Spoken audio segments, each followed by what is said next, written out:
Kurnool bus ప్రమాదం ఘటన అందరినీ ఒక్కసారిగా కలవరపరిచింది. అయితే ఈ ప్రమాదంలో కొత్తగా నిజాలు వెలుగులోకి వస్తున్నాయి. ఇప్పుడు సీసీటీవీ ఫుటేజ్ సంచలనంగా మారింది. ఇప్పుడు యూటీవీ చేతిలో ఎక్స్ శంకర్ అనే ఒక వ్యక్తి మద్యం మత్తులో ఊగుతూ ఉన్న ఒక వీడియో అయితే వైరల్ అయింది. ప్రమాదానికి ముందు పెట్రోల్ బంక్ సిబ్బందితో వాగ్వాదానికి దిగాడు ఆ వ్యక్తి. మన విజువల్స్ లో కూడా చూస్తున్నాం. ఆ వ్యక్తి పెట్రోల్ బంక్ కి రావడం జరిగింది. అర్ధరాత్రి 2:23 ఎగ్జాక్ట్ గా అతను పెట్రోల్ బంక్ వచ్చాడు. అయితే ఆ సమయంలో అక్కడ పెట్రోల్ బంక్లో ఉన్న సిబ్బంది కూడా గాఢ నిద్రలో ఉన్నారు. అలాంటప్పుడు ఆ వచ్చిన వ్యక్తి అక్కడ పెట్రోల్ బంక్ సిబ్బందితో గొడవకు దిగాడు. పెట్రోల్ కొట్టించుకొని అంటే అటు ఇటు బైక్ని తిప్పుతూ అక్కడ మొత్తానికి నానా హంగామా చేశాడు. మనం ఆ విజువల్ చూస్తే క్లియర్గా అర్థమవుతుంది అతను ఖచ్చితంగా తాగే ఉంటాడు అని. ఎందుకంటే అతని వైనం ఆ విధంగా ఉంది. బైక్ని ఎలా పడితే అలా లాగడం కానివ్వండి, అదంతా మనం క్లియర్గా చూడొచ్చు. ఏ విధంగా ర్యాష్గా డ్రైవింగ్ చేస్తున్నది కూడా మనం ఇక్కడ సీసీటీవీ ఫుటేజ్లో క్లియర్గా కనిపిస్తుంది. అయితే అతను ఇదే నేపథ్యంలోనే అక్కడ పెట్రోల్ కొట్టించుకొని వెళ్ళేటప్పుడు కూడా స్టంట్స్ కొడుతూ ర్యాష్గా డ్రైవింగ్ చేస్తున్నట్టుగా తెలుస్తుంది. ఈ వ్యక్తి పేరు శంకర్. అయితే బైక్పై వెళ్ళేటప్పుడు కూడా హెల్మెట్ పెట్టుకోకుండా తను ఎలా పడితే అలా డ్రైవింగ్ చేస్తున్నాడు. జస్ట్ ఇక్కడ నుంచి అక్కడికి వెళ్తున్నప్పుడే మనకు తెలుస్తుంది ఆ వ్యక్తి ఏ విధంగా వెళ్ళాడు అనేది.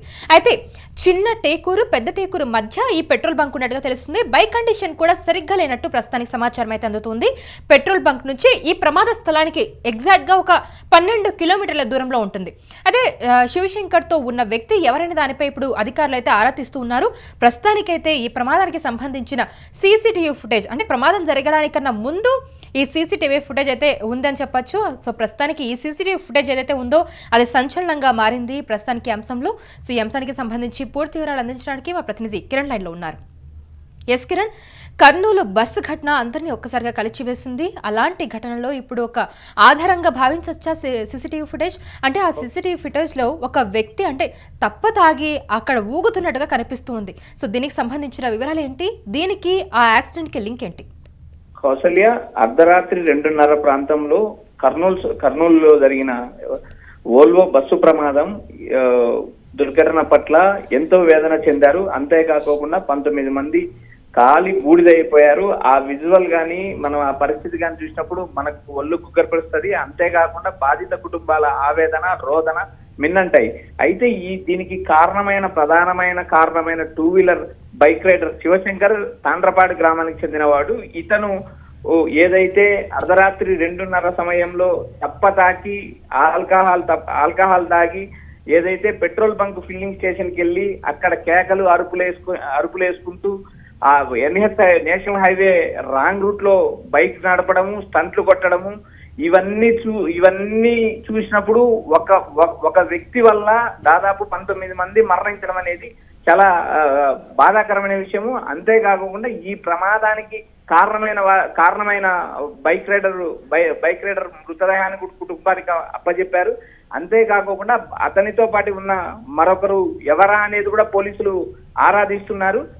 ఈ సంఘటన యావత్ ఆంధ్రప్రదేశ్నే కాదు భారతదేశంని కూడా కలవరపరిచింది. అంతేకాకుండా ఈ దుర్ఘటనపై ప్రధానమంత్రి మోడీ నుంచి రాష్ట్ర వ్యాప్తంగా దేశవ్యాప్తంగా అందరు ప్రముఖులు కూడా స్పందించడం జరిగింది.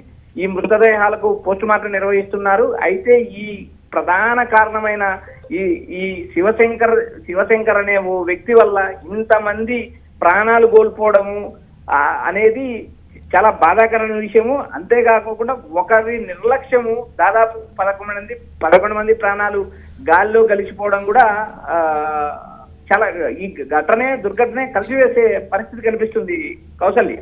ఎస్, మనం ఆ సీసీటీవీ ఫుటేజ్లో కూడా చూస్తే అతను బైక్ని ఎలా పడితే అలా లాగుతూ అంటే జస్ట్ ఆ సీసీటీవీ ఫుటేజ్ ఎంత దూరం ఉంటుంది, కొన్ని మీటర్ల దూరంలోనే తను కొంచెం ర్యాష్గా డ్రైవింగ్ చేస్తున్నట్టు తెలుస్తుంది. అయితే హైవే మీద వెళ్ళినప్పుడు అంటే ఇతనే బస్సు కిందకి వెళ్ళాడా అంటే ఎలా జరుగుంటుంది ఈ సంఘటన? కౌసల్య, ఏదైతే బైక్ రైడర్ చేసిన తప్పిదం వల్ల ఈ ప్రమాదానికి ప్రధాన కారణమైంది.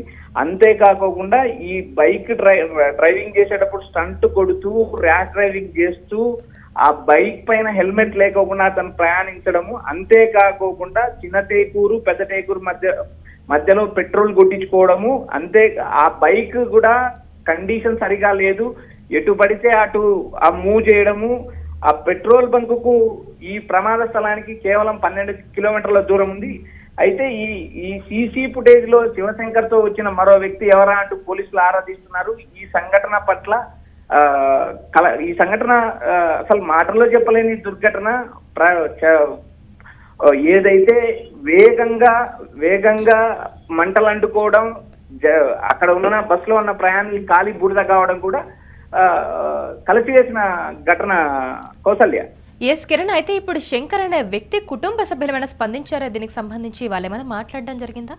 కౌసల్య, ఏదైతే బైక్ శివశంకర్ మృతదేహాన్ని కూడా కుటుంబ సభ్యులకు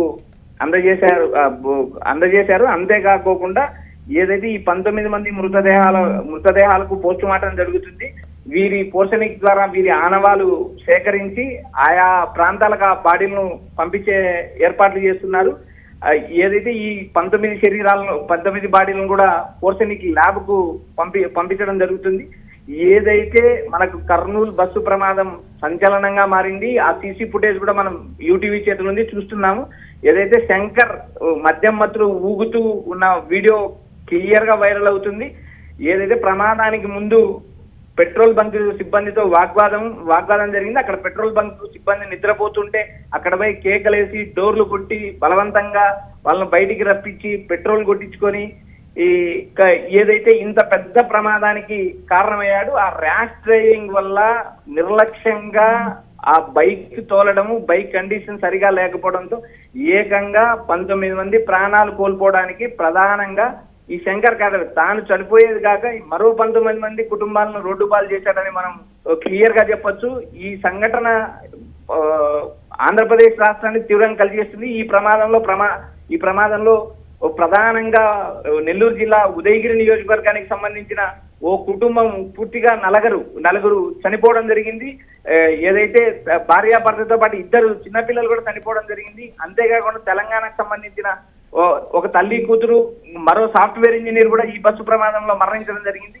అయితే ఎక్కడైతే ఈ ప్రమాదానికి కారణమైన శివశంకర్ అనే వ్యక్తి చేసిన ఒక తప్పిదం వల్ల ఇంతమంది ప్రాణాలు కోల్పోవడం అనేది చాలా విషాదకరమైన సంఘటన.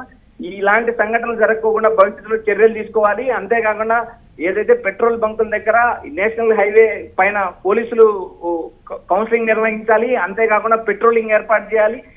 ఏదైతే రవాణా శాఖకు సంబంధించిన ఆర్టీఏ అధికారులు కూడా బస్సు కండిషన్స్ చెకప్ చేసుకుంటా ఉండాలి. ఏదైతే ఏసీ బస్సు కావడంతో అతి వేగంగా మంటలు అందుకోవడం, అంతేకాకుండా ఆ ప్రధాన ద్వారం ఎగ్జిట్ దగ్గర ఎగ్జిట్ ఓపెన్ ఒకటే ఉండడము, ఏదైతే ఈ బస్సు డ్రైవర్లు దుంకిన తర్వాత వారు ప్రయాణికులను వెంటనే అప్రమత్తం చేసిన మరికొంత ప్రమాదం తగ్గుండేది.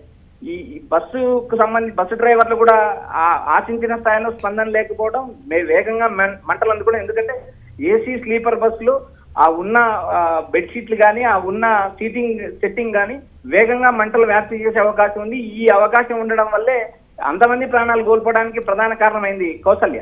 Right Kiran, thank you for the information. Yes, మనం చూస్తున్నాం కదా, ఒక వ్యక్తి తప్పిదం వల్ల ఇప్పుడు ఇంతమంది ప్రాణాలు కోల్పోవాల్సి వచ్చింది. 19 మంది ప్రాణాలు కోల్పోయారు. ఇతనితో సహా 20 మంది ఈ ప్రమాదంలో ప్రాణాలు కోల్పోయారు. అలానే కొన్ని కుటుంబాలు చిన్న భిన్నమయ్యాయని చెప్పొచ్చు. సో ఒకసారి మనం సీసీటీవీ ఫుటేజ్ కనుక చూస్తే మనకు క్లియర్గా అర్థమవుతుంది. అతను లోపలికి రావడం జరిగింది. అక్కడ సిబ్బందితో వాగ్వాదానికి దిగారు. అక్కడ ఆల్రెడీ 2:23 అంటే ఆల్మోస్ట్ తెల్లవారుజామున గాఢ నిద్రలో ఉంటారు సిబ్బంది అంతా కూడా. అయితే వాళ్ళు అక్కడికి వచ్చి వాళ్ళతో గొడవకు దిగడం జరిగింది. ఆ వైనం మనం చూస్తే ఖచ్చితంగా తప్పదాగి ఉన్నట్టుగా తెలుస్తోంది. ఆ బైక్ని ఎలా పడితే అలా తిప్పుతున్నాడు చూడండి, ఒక చేత్తోనే ఎలా పడితే అలా లాగుతూ ఉన్నాడు.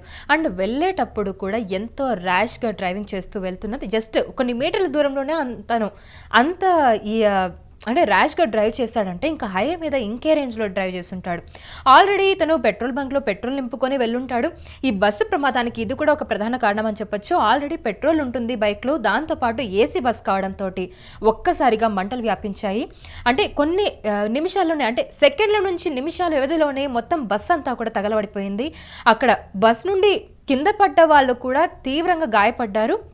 20 మందికి పైగా అక్కడ మృతి చెందారంటే 19 మంది బస్సులో ఉన్న వాళ్ళు సజీవ దహనం అయిపోయారు. అది చూసిన కుటుంబాలు కన్నీరు మున్నీరుగా విలిపిస్తున్నారు. సో ప్రస్తుతానికైతే వాళ్ళ పోస్ట్ మార్టం రిపోర్ట్ కూడా వచ్చాయి. అంటే వాళ్ళ పోస్ట్ మార్టం జరిగిపోయింది. ప్రస్తుతానికి వాళ్ళ కుటుంబ సభ్యుల డీటెయిల్స్ని కూడా తెలుసుకొని అధికారులన్నీ చూస్తున్నారు. ప్రస్తుతానికైతే ఇప్పుడు ఈ వ్యక్తి శంకర్ అనే వ్యక్తి ఎవరైతే ఉన్నారో ఇతనే ప్రధాన కారణంగా తెలుస్తుంది. ఎందుకంటే అతను చాలా నెగ్లిజెన్స్గా అంటే హెల్మెట్ కూడా పెట్టుకోకుండా పెట్రోల్ బంక్కి వచ్చిన ఆ సీసీటీవీ ఫుటేజే తెలుస్తుంది. అదొక్కటే ఆధారంగా తెలుస్తుంది. ఎందుకంటే దీనితోటే ఇప్పుడు ఇంతమంది ప్రాణాలు కోల్పోయారన్నట్టుగా కూడా మనకు తెలుస్తుంది. ఎన్నోసార్లు చెప్తూ ఉంటారు డ్రంక్ అండ్ డ్రైవ్ చేయకూడదని. డ్రంక్ అండ్ డ్రైవ్ చేయడం వల్ల మనకే కాదు చుట్టుపక్కన ఉన్న వాళ్ళకు కూడా ఎంతో ప్రమాదం. ఇప్పుడు ఈ ఘటన మళ్ళీ ఇంకొకసారి రుజువు చేస్తుంది. సో అధికారులు కూడా దీని గురించి దృష్టి సారించి ఖచ్చితంగా కఠిన చర్యలు తీసుకోవాలని చెప్పి కోరుకుంటూ ఉన్నారు.